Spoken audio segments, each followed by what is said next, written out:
been sold the idea that financial independence is all about some number on your account statement, or even worse, that you don't qualify because of where you started out. That's just not true.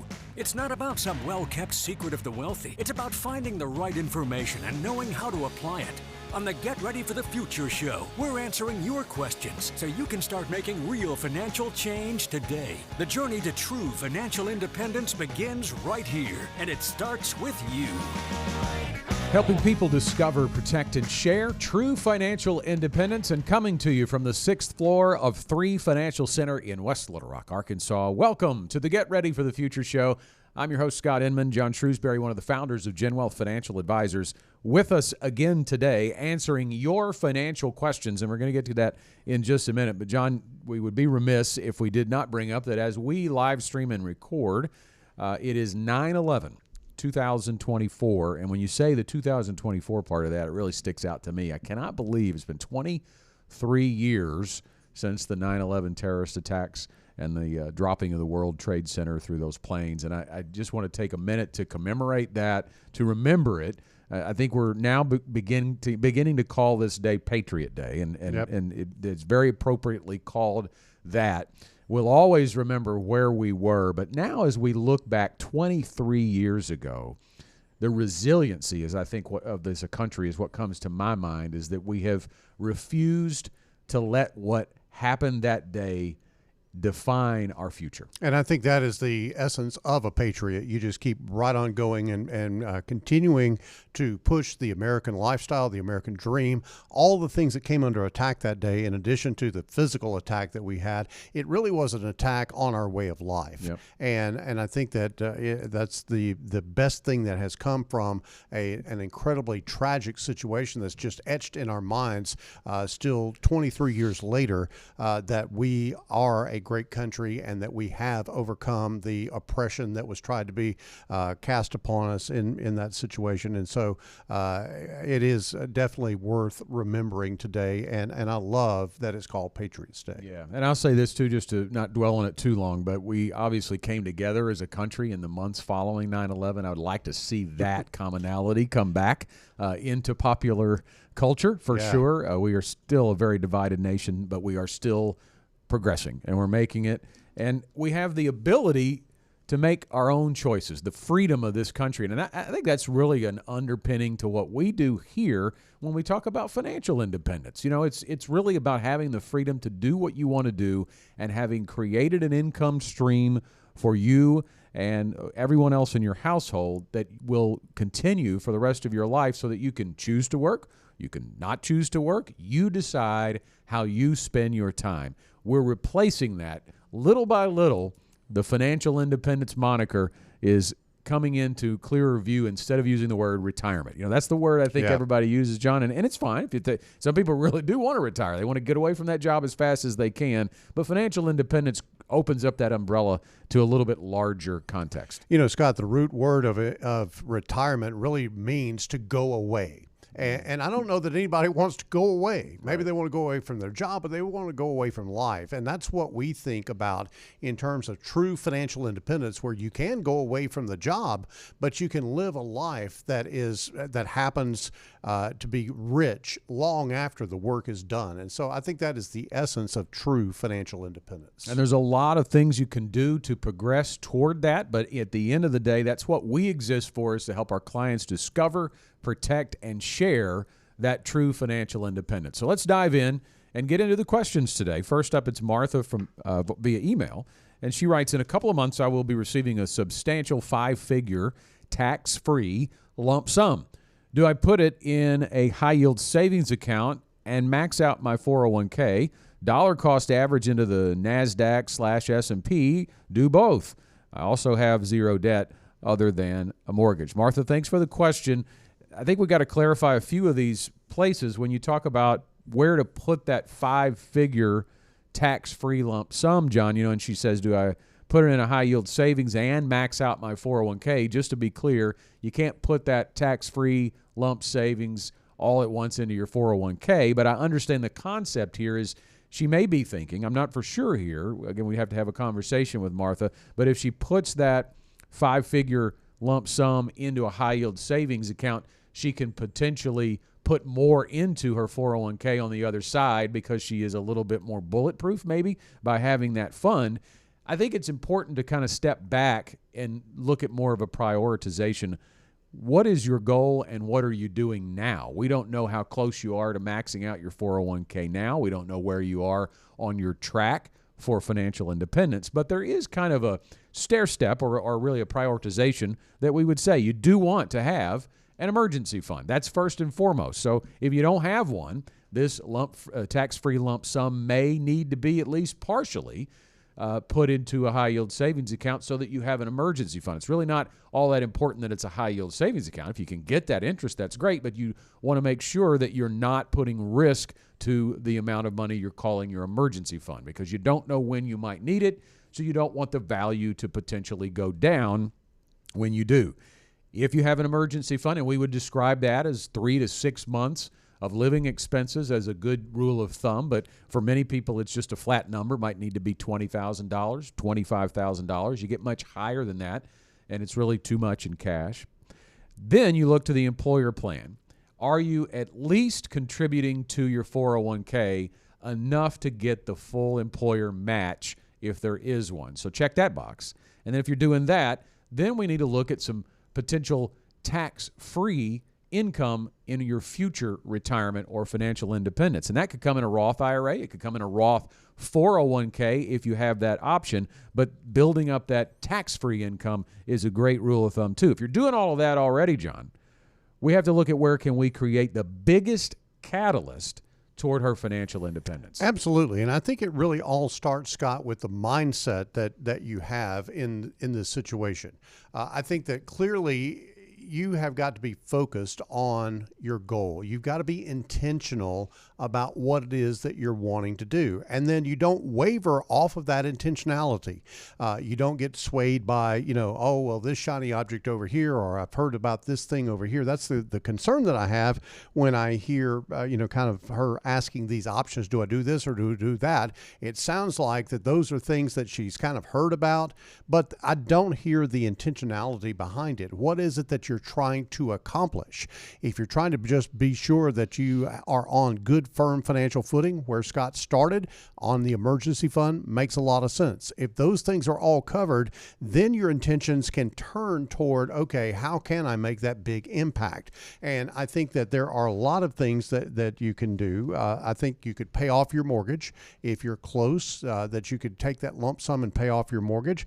When will it be paid down at the current pace? Will that enable your financial independence if you keep paying your mortgage at the current pace? Because there's really not a huge amount of benefit to paying it off early if you can get financially independent by the time you pay it off on a regular course. So you've got that kind of situation going on. I think you also have to take a look at first of all, how old are you, and what is your current retirement level? Where are you at on your journey, and does this provide some rocket fuel to that journey? 5 figures could be $10,000. It could be $99,999. Right. We don't really know what we're dealing with here, but I think catch the concept that we're talking about here, that you've got to be very specific. And Scott, the way my brain kind of thinks about this is I literally begin to just narrow down the possibilities and things and start checking off those things as you were going through that list and going, okay, it's not this, it's not this. And all of a sudden your field of vision gets pretty focused on what the goal needs to be. And this is frankly where the benefit of working with a financial advisor can come into play, because that financial advisor can look at your whole picture, can ask you questions that you may not even know to ask yourself. And you can sit down and create a plan for financial independence and then determine what is the best course of action for applying these dollars to that particular plan. Now, you mentioned some investments, so let's go ahead and talk about that. Certainly, investments in the S&P or the NASDAQ, those, nothing wrong with that. We're not saying don't do that. But again, you've got to be intentional about what it is that you're trying to accomplish. If you need to invest in equities to get to a long-term investment goal, then by all means, let's talk about investing in equities. But if your need is such that you don't have a long-term time horizon, or that your goal really doesn't need the juice that equities could provide or doesn't need the risk that equities could encounter as well, then you might have a different course of action. Yeah, and I'm going to address real quickly before we move on the dollar cost averaging piece of that. And for those of you listening or watching that may not know what that is, the concept of dollar cost averaging is putting in a systematic purchase or putting in a contribution to an investment on a recurring basis. Usually that's monthly. And the idea is with the volatility of an equity investment, as the value goes down, you'll actually be able to purchase things on sale, if you will, or at a lower cost, which means you'll accumulate more shares when the same amount is going in at different times in the market. Now, that can be very advantageous, and it might work, but there is no guarantee of success on a dollar cost averaging process or strategy, because if the market goes straight up, you never get those dips, right? So you would have been better off to put the lump sum in when it was at the bottom if it goes straight up. You don't know that. You don't know how that's going to happen. I would say to Martha, if she's putting money in her 401k, she's already taking advantage of dollar cost averaging, putting in on a monthly basis a certain level amount, more than likely, and getting advantages when the market's down. So it may not need to be that tax-free lump sum goes towards that kind of a strategy. But again, it all comes back to, John, you mentioned earlier that, you know, the ideas are out there, the swirling around of maybe doing this or doing that and making a decision in a vacuum. Those decisions, I think, get easier when you have a plan. Yes.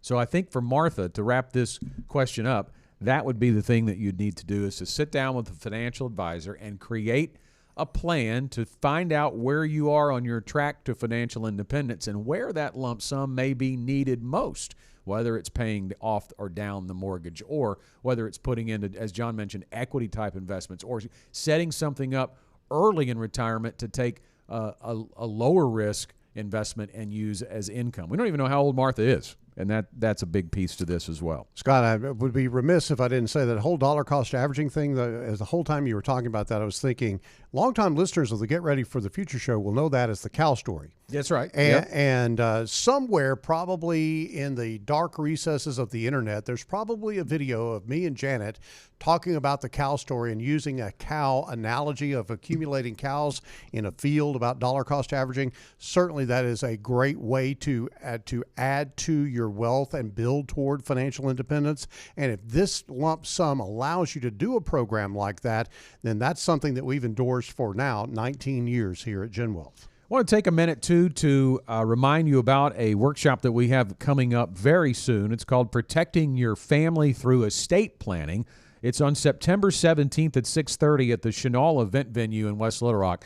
Chris Rippey, an attorney that we work very closely with out of Conway, he also has an office in North Little Rock. He will be a guest speaker at that event. If you'd like to register for that to find out how you can protect your family through estate planning, do you need a will? Do you need a trust? What else do you need as a part of that estate planning package? You can visit getreadyforthefuture.com/academy to sign up for that. You can also see a list of all of our upcoming events. And let me just say that there's only about 25% of the people out there that actually have a written estate plan. Now, they have, a lot of people have what I call, hillbilly estate plans, which they, go put their children on their bank account or whatever, and that's wrought with all kinds of problems. You really want to be on top of this if you have any wealth at all, because you don't want your family in a turmoil over who gets what and all that type of thing. Having these things very clearly outlined before something happens to you is essential to the proper transfer of wealth, which we call sharing financial independence. Next up on the Get Ready for the Future show, we've got a question from Barrett in Conway. He says, we did not qualify for Roth IRA when my wife was working. We focused on funding Roth 401k. Now my wife is a stay-at-home mom, and we are firmly messy middle, but qualify for Roth IRA. Is it better to transition to a traditional 401k and use the tax savings to fund my Roth IRA? Thanks for the question, Barrett. So when your wife was working, we're assuming you're telling us that your income exceeded the limits that made you ineligible to contribute to a Roth IRA. And for everyone listening, just to throw those out there, in 2024, it is $240,000 of household income for married filing jointly, and that is a modified adjusted gross income number. For most people, that is the same. But if you make more than $240,000, you are ineligible to fully contribute to a Roth IRA. And now Barrett's saying that he and his wife has stopped working, so their income has gone down, and he is now eligible to contribute to a Roth IRA, but he's had the Roth 401k component. So let's talk, John, a little bit about the differences here, because a lot of people do get these confused. When you hear the word Roth, you think there's one path to a Roth and there's a certain limit to it. It depends. You actually have two pathways. If you have a Roth 401k option in your employer plan, then that Roth 401k limit is the same as any 401k, which is about $23,000 if you're 50 or if you're under 50, and if you're over 50, you get a catch-up contribution that gets you right at $30,000.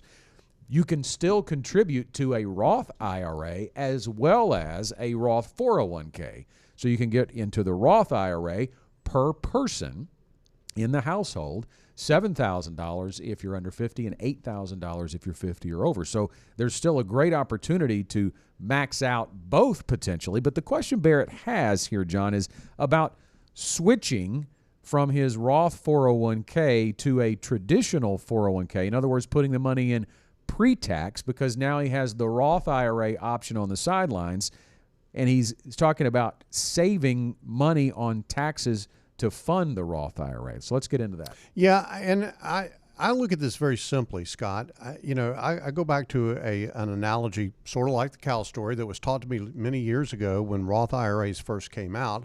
And they said, okay, let's pretend that you are going to plant an orchard of apple trees.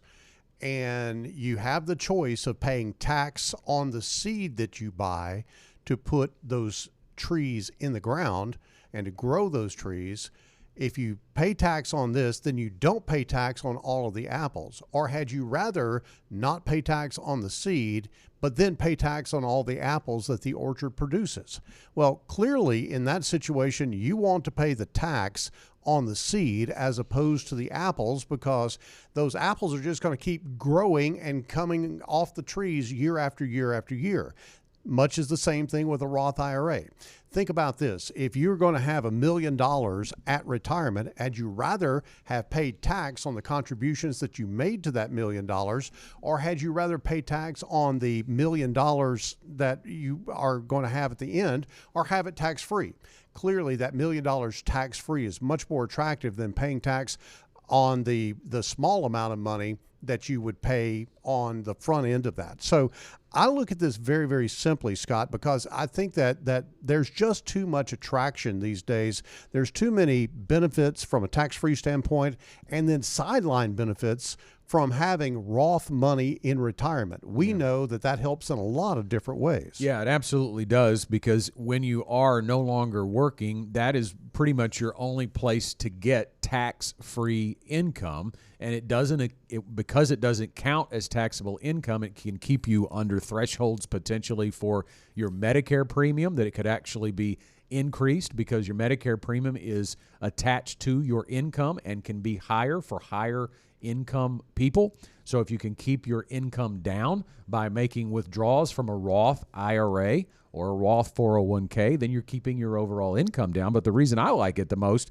is that you have a lump sum that you can grab at any point in time. If you want to take a vacation, if you need to replace a car, if you need any of that, you don't have to pull it from a taxable account so that it doesn't increase your taxable income. So for Barrett to be laser focused on tax savings now and using that to fund a Roth IRA, I think is a little too narrowly focused. Because the other thing, too, I think of, John, is where is he going to realize the tax savings? Because the tax savings come out through the tax return. So are you going to wait till you get your refund to be able to take that and pull it and fund the Roth when you could be doing it throughout the year? Yeah, and I think that if you understand the dynamic of what the Roth IRA brings you. There's just too much concern these days about what taxes are going to be like in the future. And if you can ice down Roth money as not being taxable, then that's the thing that you want to do. That's the holy grail. You talk to anybody that is in retirement right now, they literally love to have Roth IRA money. And they do that. You kind of alluded to this, Scott, but in retirement, you're going to have what I call home run expenses, these big lump sums of money that you want to go and buy a boat, or you want to go buy a lake house, or you want to go buy whatever, or take an expensive trip. If you have to pay tax on those withdrawals, then you got to withdraw probably 20 or 30% more money, pay the tax to net the amount of money that those things are going to cost you. With a Roth IRA, it's dollar for dollar. You just take it out and spend the money. And those things are really huge in retirement, because those home run expenses, if you make withdrawals from taxable accounts, guess what? That increases your taxable income and can subject you to IRMA, those Medicare premium adjustments that are done on a means tested basis. Or it can also cause you to have to pay more tax on your Social Security during retirement. So you have to watch out for all of that. It's a very complex situation, but we love tax-free income in retirement. We love Roth accounts, whether they're 401k or IRA. I think he focuses on putting money in either his Roth 401k or her Roth IRA. Do both of them if you can, but put it all in the Roth and have that tax-free money available. And ultimately, Barrett, before you get too narrowly focused on where you're going to contribute, you need to develop a plan that tells you how much you need to be contributing, the dollar amount that's going to get you to your goals, regardless of what type of an account it is in. And the plan will help you understand that. And then we can begin to work through the most efficient way to create that income in retirement. This is the question of the week. We want to say congrats to Barrett. We are going to send you a free Get Ready for the Future show tumbler for being the question of the week. We want you to claim it by sending us an email, show@getreadyforthefuture.com. And if you've got questions, you can call or text them to us. You can leave us a voicemail. We can play that on the air. If you don't want to hear your voice on the radio or on the internet, you can text us a question, which is what most people do, to 501-381-5228. So if you're listening or watching now, you can just write that number down, 501-381-5228, and let us hear from you. We could ask your or put your question on the air. You can also send us an email to show@getreadyforthefuture.com. Next up, it's Michael from Bryant. Jeremy. I skipped Jeremy from Little Rock. I'm planning to retire in 5 years at age 60, and I have a 60-40 allocation in my 401k. I am 100% stock in my taxable brokerage account. Should I start diversifying by buying bond funds in my taxable? Jeremy thinks if you're 5 years away from your retirement and you're going to retire at age 60, you are in the retirement red zone. So the rules of the game are changing, and you are right to be thinking about diversification. But I'll say this, diversification for the sake of diversification is a little random and maybe not really the right path to take. I think the first thing in looking at a 100% stock taxable brokerage account, are we talking about multiple individual equities? Or are we talking about one holding? Because we do want to look at stock concentration as a percentage of your overall portfolio. That needs to be addressed in general. But John, when we talk about an investment strategy for people entering the retirement red zone, the strategy needs to change, and individual stocks may not be the place that he needs to be. Yeah, I think you're absolutely right about that, Scott. And individual stocks are oftentimes what I call water cooler stocks. It's somebody at the water cooler said something about, hey, I heard this particular stock, da-da-da-da-da. If you have some extra money and you want to invest in something like that, you want to take a flyer on that, I don't see that as any different than, I don't know, putting some money on a football game or something of that nature. You can try that, but it is really very speculative. what you're really thinking about in terms of your question is you're 5 years out from retirement at age 60, and you're talking about allocating your assets. We are huge advocates of what is termed in our industry a flooring and bucketing strategy. Let's take that apart for just a second. The flooring strategy is really driven about your need for basic income. It includes Social Security. If you have a pension, it would include that. And it's juxtaposed against what your basic income need is every month. If it takes $4,000, $5,000 a month to pay your bills, where's that $4,000 or $5,000 going to come from? Got a couple $1,000s in Social Security, maybe got a pension of $500. Now it's $2,500 against $5,000. You've got to fill in that gap to balance out that income flow with the income need. That's the first job in terms of retirement, and that is usually done through some type of guaranteed investment product like an annuity product that provides lifetime guaranteed income, much like a pension would be. If you don't have a pension, you can create your own pension by utilizing a standard corporate annuity from an insurance company that's sold to the public. It is clearly a very similar experience, if you will, to having a pension. Now, on top of that, what you want to look at is how you want to allocate the rest of the money. It shouldn't take all of your money if you're well funded in your retirement. It shouldn't take all your money to fill that gap. So you want to have discretionary income.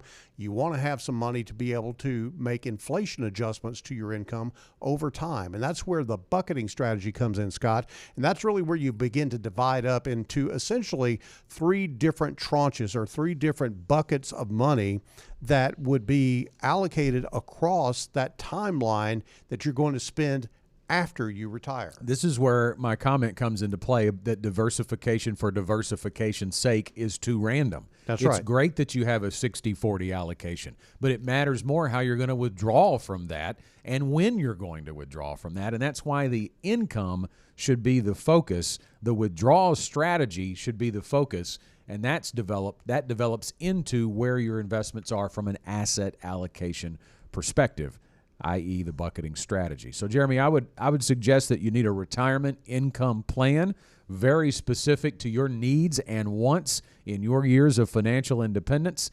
And that whole process, which we call the Ready to Retire process at Gen Wealth, will determine how much of, if any, you need to divest of the 100% stock account that you have.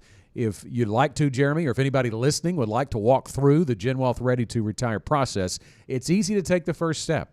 You can send us an email to show@getreadyforthefuture.com and ask for somebody to reach out to you, or you can call us at 866-653-PLAN. That's 866-653-7526 to begin the Gen Wealth Ready to Retire process, to know if you're ready, to know if you need to save more, to look at your investments and get a second opinion. Do you need a different investment strategy? Determine how much income you're going to need and want. When should I take Social Security? All of those things are answered by walking through the Gen Wealth Ready to Retire process. All right, we got to hustle through our final question. It's Michael from Bryant. Should I up my life insurance policy? Me and my wife are both 47. Our only debt is a mortgage, $242,000, and the policy is for $350,000. Is that enough, or should I up it? Michael, we need to know a little bit more. You gave us a little bit there, but we'd love to hear more. First of all, we don't know what type of policy you do have for that $350,000, but it is very easy to associate your life insurance death benefit with how much you have left on your mortgage. But I'm assuming that you're doing a little more than that when you're asking us if you need to up it, because your policy, your death benefit, is higher than what you have left on a mortgage. So you're seeing a little bit of a need maybe there for more life insurance, and we would say that's spot on, because the way we look at this, John, from determining how much life insurance someone needs is what happens if you don't come home tomorrow from an income perspective. Yeah, the income replacement is really the big thing about life insurance in our mind. And many, many, many years ago, when I first entered this business, I was taught what is called the dime theory. And that basically related to life insurance, and life insurance, what it actually addressed. It basically took care of any debts and death expenses that you might have. That's the D. I is the income replacement. So how much money does your spouse need to be able to invest and draw an income to replace a substantial part of what you're currently bringing home?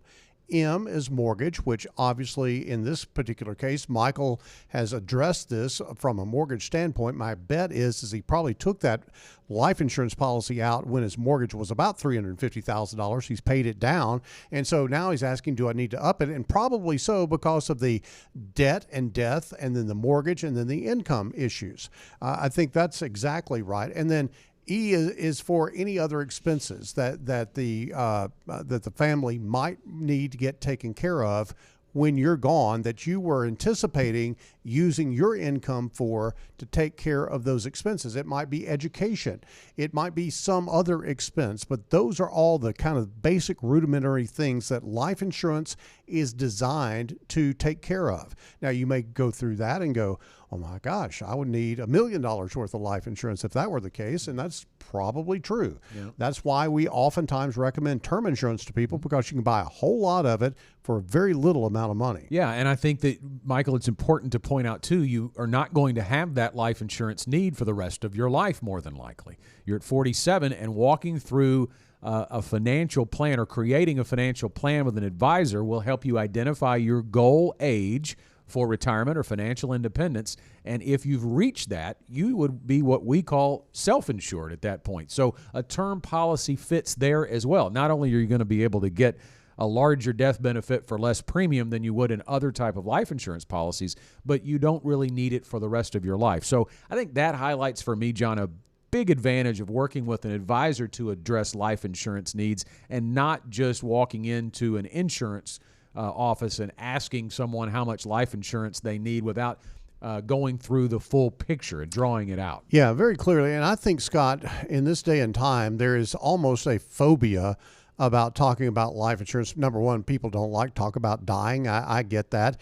But there's also been so many stories of people getting loaded up with very expensive life insurance policies that maybe they don't need, or that they were sold something that was supposed to do something else other than insure their income, like build up cash value and you're going to be rich and all this type of thing. I just have to tell you that I have never seen a product that people have tried to make a silk purse out of a sow's ear any more than a life insurance policy.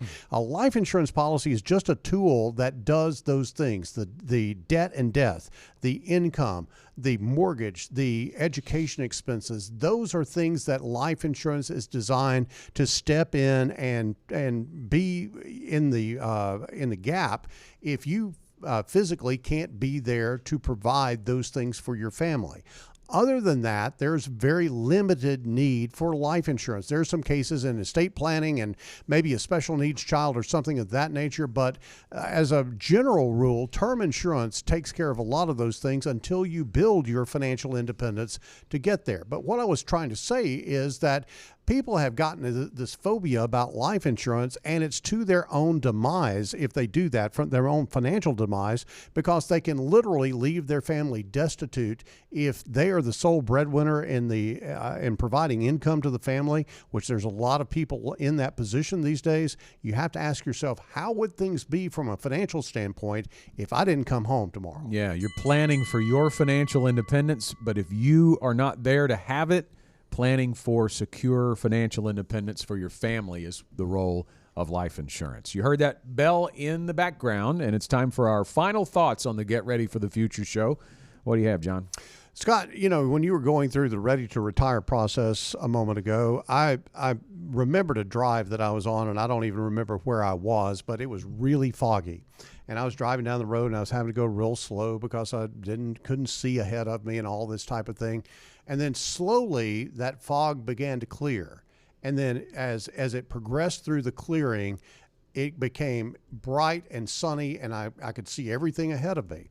that really is a great picture analogy of what it's like to go through the ready to retire process at Gen Wealth.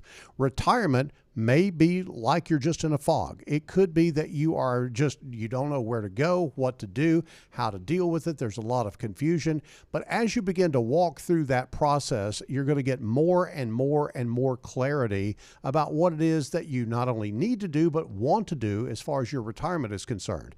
And that's such a great feeling when you're driving down the road and it's foggy and all of a sudden that fog breaks and you can see clearly. You just kind of relax a little bit. You do the same thing in the ready to retire process as you're working with your advisor at Gen Wealth. We are about education on the Get Ready for the Future show and at Gen Wealth Financial Advisors. That's why we offer multiple times per year an opportunity for you to learn something about a topic that is vital to your financial independence. And our next opportunity to do that is called Protecting Your Family Through Estate Planning. We want you to join us on September 17th at 6:30 at the Chenal event venue. Visit getreadyforthefuture.com/academy for that and all of our upcoming events. And that's all the time we have for this week's show. Remember, if you've got a question, it is easy to get it to us. Call or text to 501-381-5228. Whatever money topic is on your mind and your personal situation, we're here to help, and we'll talk to you again on next week's show. The Gen Wealth Financial Team is available to you 24/7 at info@getreadyforthefuture.com or call our offices at 866-653-PLAN. That's 866-653-7526. You should personally consult a financial advisor before making any investment, and no strategy can assure success. Securities offered through LPL Financial. Member FINRA SIPC. Investment advice offered through Independent Advisor Alliance. Independent Advisor Alliance and Gen Wealth Financial Advisors are separate entities from LPL Financial.